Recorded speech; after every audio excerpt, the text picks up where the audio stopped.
Humans have always been obsessed with beauty. Fitting into the latest beauty standards allows women to feel accepted by society. We all strive to fit into society, buy the trendiest clothes, listen to popular music, even change the way we look just to fit in. Wanting to feel accepted within society is a simple aspect of the human condition. No one wants to feel left out or undesired. Changing our outside appearance is an easy route to being more accepted by society. But these standards are not always inclusive. Early racial theorists like Christoph Meiners and Johann Blumenbach defined the category of white or Caucasian as being the most beautiful. Nell Irvin Painter, an artist and historian, said, "It was important for these racial theorists to be superior in all areas. The group of academics who first created these racial categories were white supremacists. So, they wanted the people they called their women to be the most beautiful. They wanted to have everything better, and that included beauty." Eurocentric beauty standards negatively impact people of color as they lead to people of color feeling out of place in society, deteriorating self-image, and lead people to take extreme measures to adhere to such standards. According to Chang Wei Lun, physical attractiveness influences how people are treated in social interactions. Attractive adults and children are considered to be highly capable, interact with others easily. Our brains associate attractive people with positive personality traits. Several different studies have found that when we rate people as good-looking, we also tend to believe that they have positive personality traits and that they are more intelligent. When beauty standards are Eurocentric, it puts people of color at a disadvantage. Being a part of different clubs and groups is a big part of fitting into society. Chika Okoro, a Stanford MBA student, recalls, "Only allow entrance into sororities, fraternities, or elite social clubs to Blacks that were able to display Anglo-type features. They would go through a series of tests to see if you fit the bill. One well-known test was the brown paper bag test, where if you were lighter than brown paper bag, you're in. But if you were darker than brown paper bag, you're out. Another well-known test was the pencil test, where they would take a pencil and run it through your hair to make sure that it's straight enough that the pencil wouldn't get stuck. The last test was called the shadow test, where they would take a flashlight and shine it against your profile and look at the shadow that your profile made against the wall.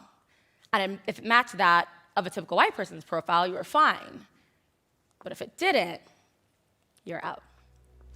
Now, though these practices are no longer in effect today, the effects of them are still very much so present. Even when we go further back in history, slaves with more Anglo features were given preferential treatment and allowed to work inside the house, doing less strenuous work, as opposed to the darker-skinned slaves who had to work out in the fields, doing more laborious work. These ideas of having an advantage with Eurocentric features have been absorbed by people of color.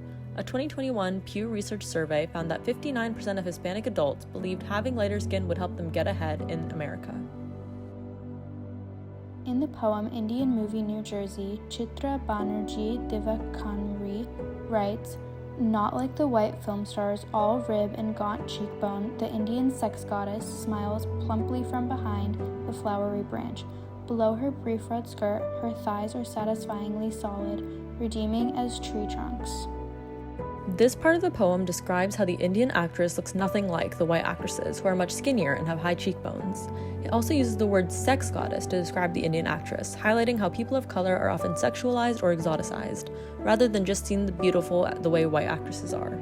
According to the Association for Psychological Science, an attractive man in the eyes of female experimental participants is generally one with relatively prominent cheekbones and eyebrow ridges, and a relatively long lower face.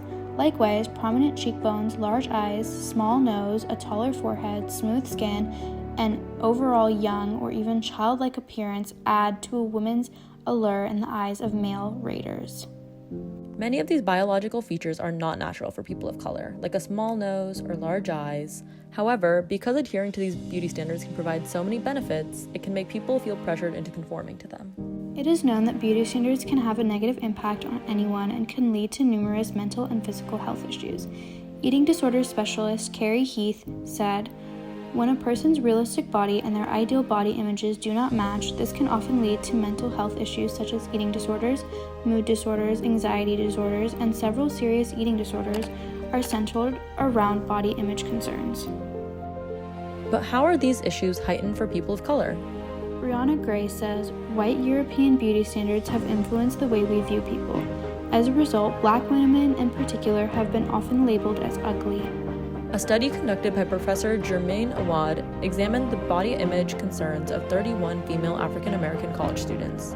The study found that the main body image concerns for young African American women was hair, skin tone, and body type. Regarding the domain of skin tone, many of the women noted that there are an overwhelming preference for light skin that still persists and deeply affects the way that they think about themselves and others. One respondent in the study said that in high school, the lighter-skinned Black girls were always chosen for prom or homecoming queen over the dark-skinned girls because they looked more like the white people. The study then goes on to explain that Black women's bodies and beauty have largely been devalued and rejected by mainstream culture, which overvalues the European aesthetic and undervalues the aesthetic of other racial/ethnic groups with the expectation of exoticizing them. As a result, in the media, we see ethnic features being celebrated and desired on white women, while women of color get scrutinized for possessing the same features.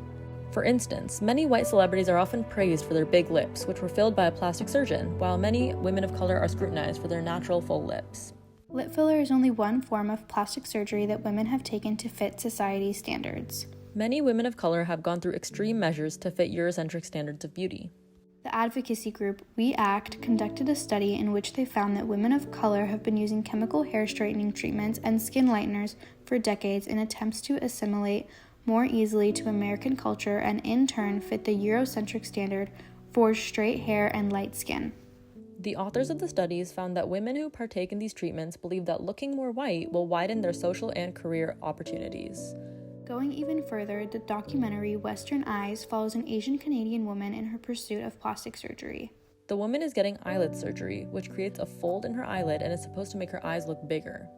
When asked why she wants to get this surgery, she begins a story of when she was younger and says, I would start putting on blue eyeshadow and really red lipstick. I would wear cosmetic coloring that suited somebody that was actually blonde and blue-eyed who could wear that. I think it was some kind of attempt to make me physically look like what you're supposed to look like. She then explains that she is getting the surgery to look more white and explains, it's a lot of race trauma. The more American or Australian you look, the more beautiful you were. The documentary follows her journey through her surgery and shows how she felt out of place in society because she did not fit the standard of beauty. After getting the surgery, the woman is asked how she feels, and she says, I just feel so much more clear-headed and much more alert mentally and attuned with myself. This has brought me greater happiness. Although this issue may seem unchangeable, beauty standards always have the ability to change over time. It may take decades to see a real shift away from stereotypical Eurocentric standards. However, this change must start with us. We have to push for representation in media for young people of color to see themselves as beautiful or desirable.